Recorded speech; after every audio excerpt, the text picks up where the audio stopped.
Inilah suasana di kota Sabang saat siang hari. Kota Sabang terletak di Pulau Bah, Provinsi Nangguru, Aceh Darussalam.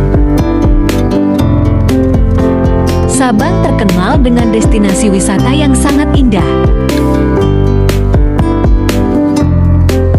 Tak mengherankan bila banyak wisatawan domestik dan mancanegara yang berkunjung ke pulau paling barat di Indonesia ini.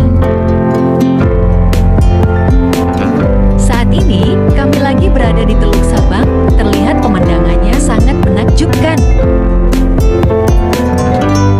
Kami baru saja tiba di kota Sabang setelah melakukan penyeberangan dari Banda Aceh dengan menumpang kapal cepat. Buat kalian yang ingin ke Pulau Sabang, tersedia kapal penyeberangan lambat dan kapal penyeberangan cepat. Untuk tiket kapal cepat harganya sekitar 100.000, sedangkan kapal lambat dibanderol 35.000. Tentu saja harganya dapat berubah sewaktu-waktu. Oh ya, saat ini kami lagi keliling di sekitar kota Sabang.